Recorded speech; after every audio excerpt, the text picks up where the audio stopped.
Hey everyone, it's Apex. This will be part 2 of my Season 5 Arena 2v2 tier list. If you haven't seen part 1, I'll put that in the description below, and let's get into it. I have Boomkin Preg. You could play this as Ret too, but I think the Preg version is a little better. It might fall in the same category as the one I just talked about, where it'd be better to be Ret later with the higher burst.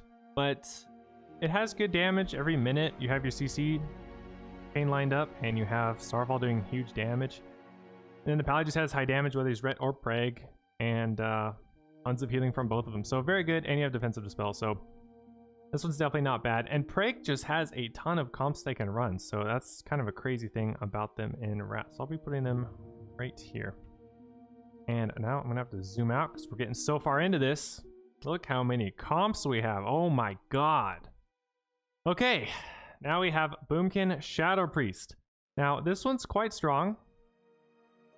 Boomkin actually can run with a lot of things. I would say this one's a little worse. It has the best survival out of all these, pretty much next to the Preg. But I do think the Preg is a little better of a comp together, but it's still not bad, and I'll be putting it probably on the high good, so, or high viable, I mean. So that is a good option. Now we have Boomkin DK. Now I think this one is a lot worse because they'll be able to just train your Boomkin into the ground and eventually kill him before you can get like multiple Starfall setups. So it does have a lot of damage though, but its fatal flaw is the Boomkin getting trained, so not the greatest. I'll be putting it on low viable. Probably, it's still better than some of these though, so I'll put it probably below the Feral Boomkin, or Feral Unholy. Now we have Affliction Lock, Preg Paladin, or Red. I think this one's pretty bad. You can do decent with it. I think this comp's pretty much very bad through the rest of Wrath, but in the first season it's still somewhat okay. So I think you could run this at the very beginning and get some rating with it.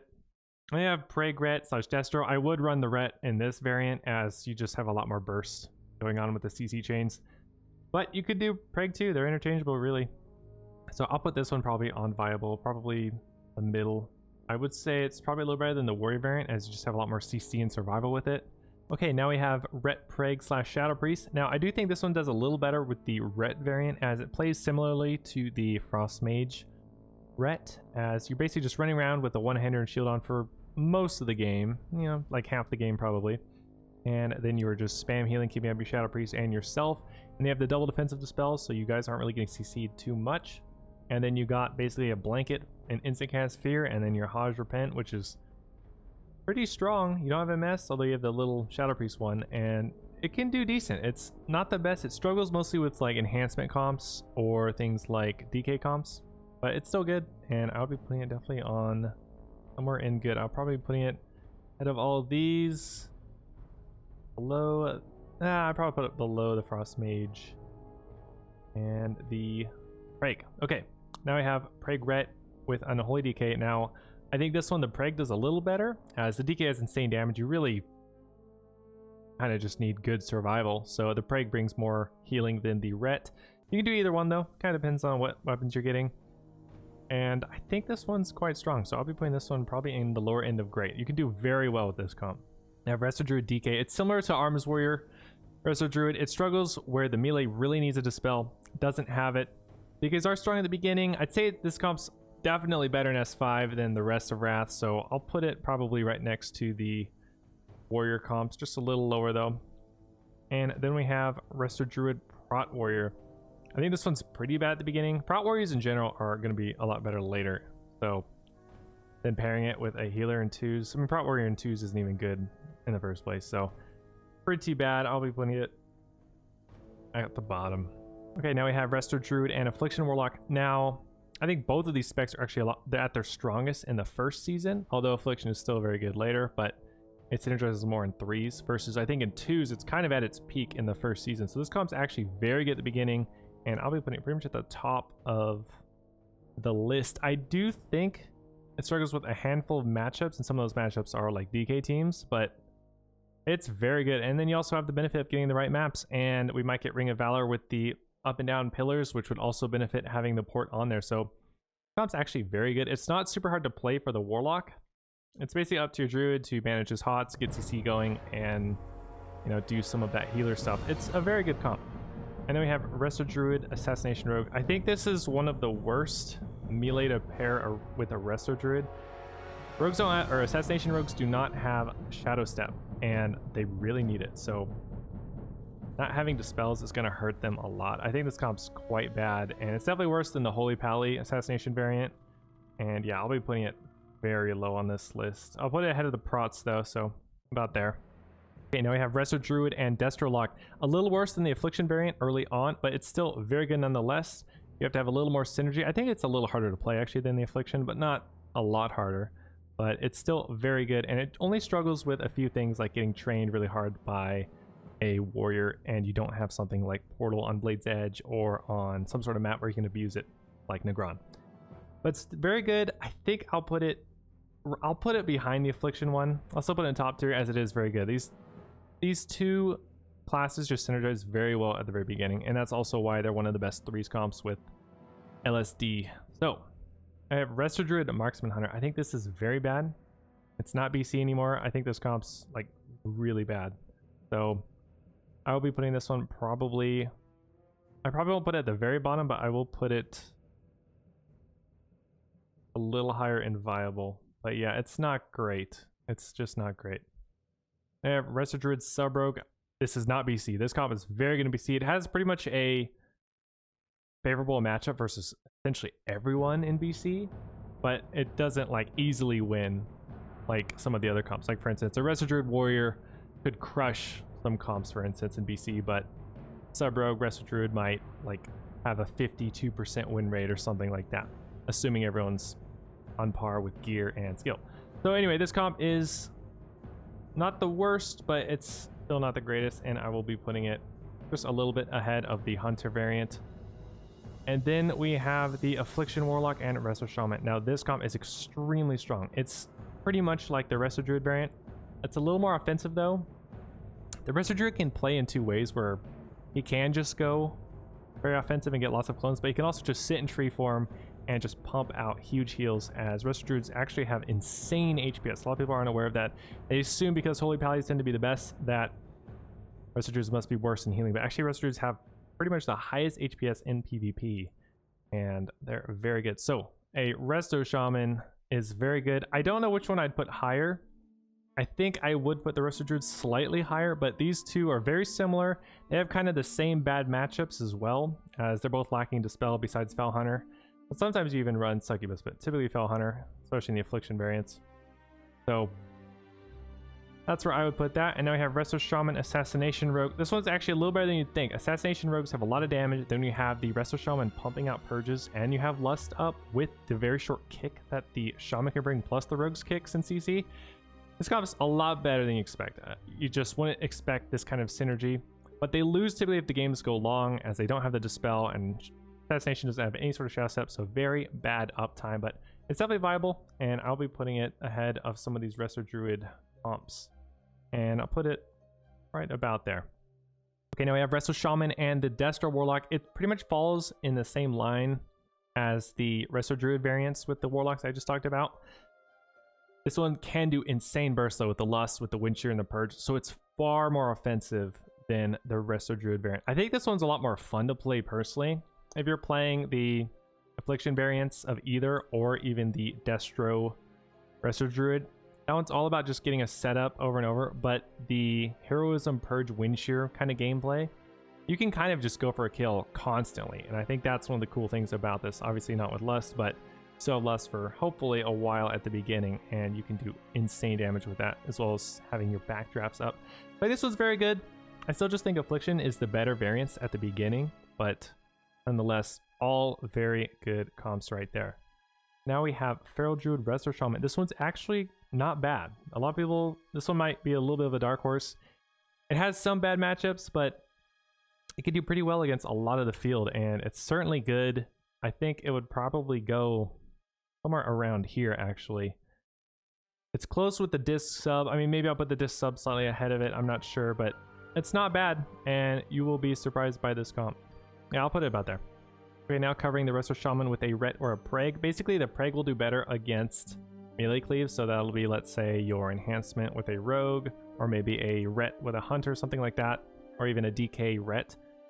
It's a very good comp, and I will go over the Prot one next, but it just struggles where it doesn't have MS, and if they're just spam CCing the paladin because they can't get, or because your shaman can't prevent things like polymorphs and whatnot because he's getting blanketed or just deep frozen or whatever CC on him, like against Shadowfrost, then they're just going to tunnel and easily kill the shaman while the paladin's not even playing the game. So that's its fatal flaw, really, and that's also the problem with the Prot variant.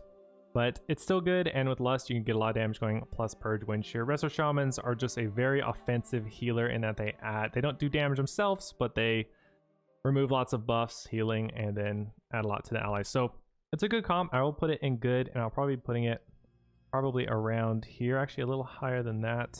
I put it even higher than that. Oh, actually I put it ahead of the disc too. Yeah, I put it about there. And now we have the Resto Shaman Prot Paladin. I think this one's actually a little better.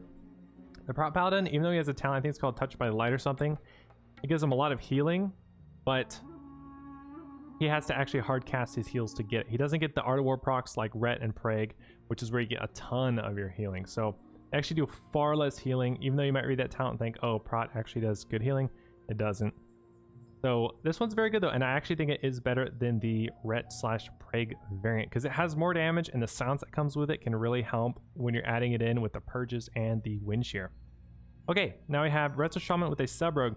Believe it or not, I actually think this is a little worse than the Assassination version, so I will put it a little lower, as it does well with the high damage output that comes with the Resto Shaman. As the Lust with Assassination, you get a lot of damage, you get the poisons up real quick, so you can get the Envenoms going, get your Envenom box as well, and then you can just win like that.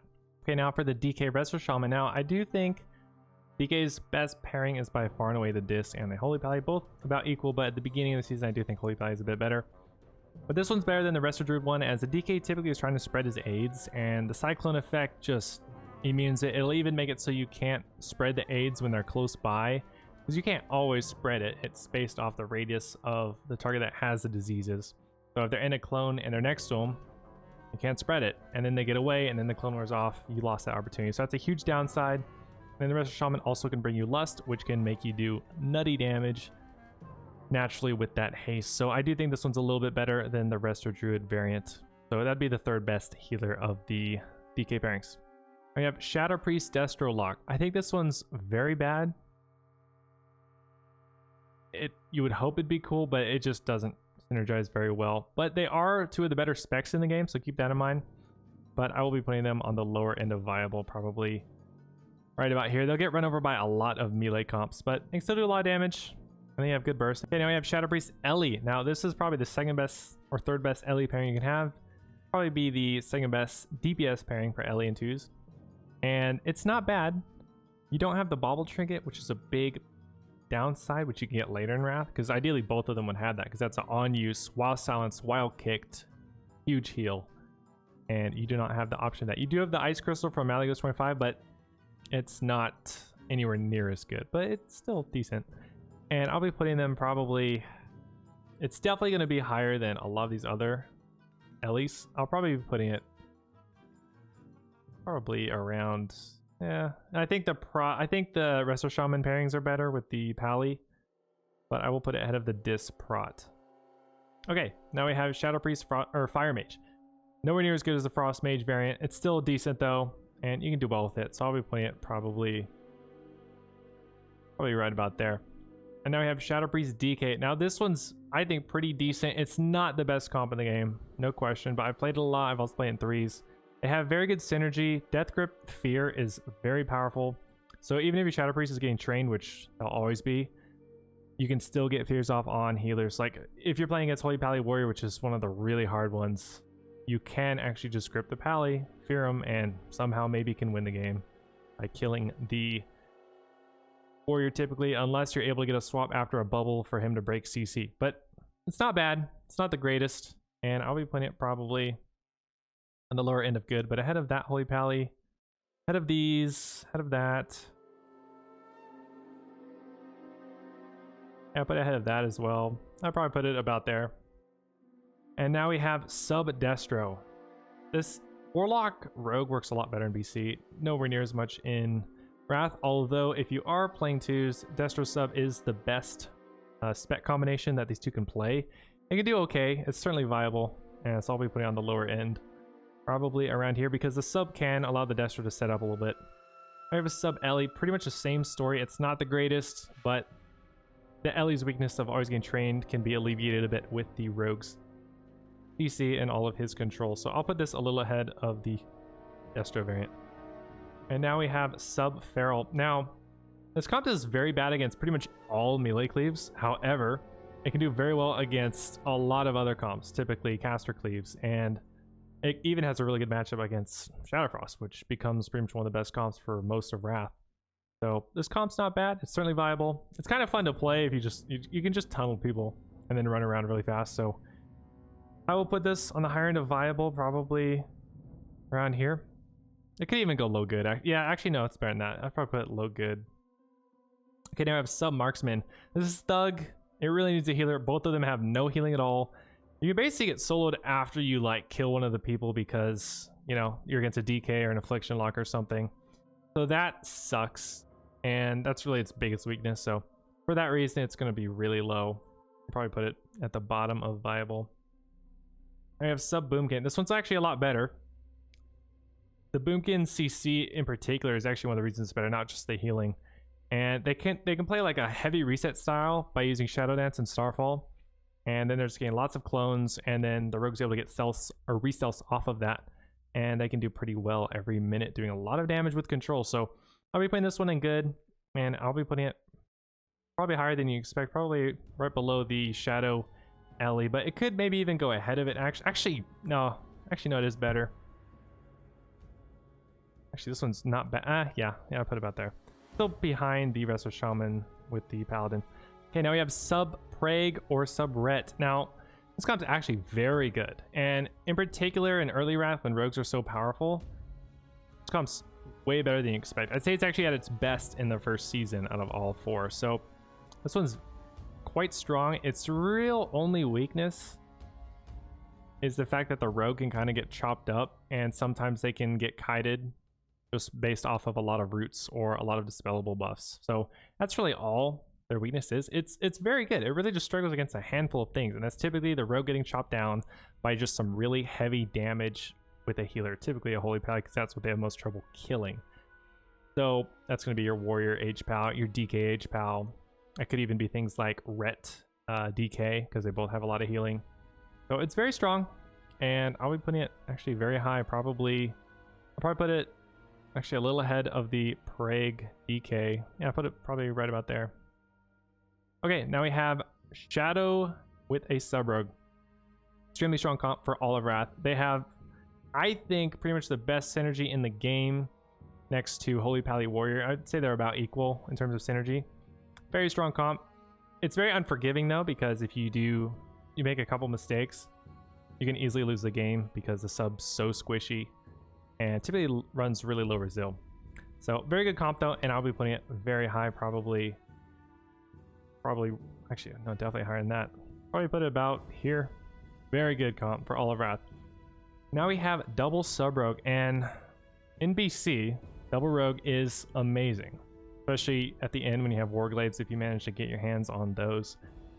And double rogue in Wrath is typically pretty bad. However, rogues, like I've been echoing, are very good at the beginning, and actually double rogue is quite good. You can do well with it, surprisingly. You can still die to, like, you can get 1v2'd by a DK even after you've killed his healer or something like that, which is annoying, but nonetheless, they are very good, and DKs are like the best 1v1 in the game anyway.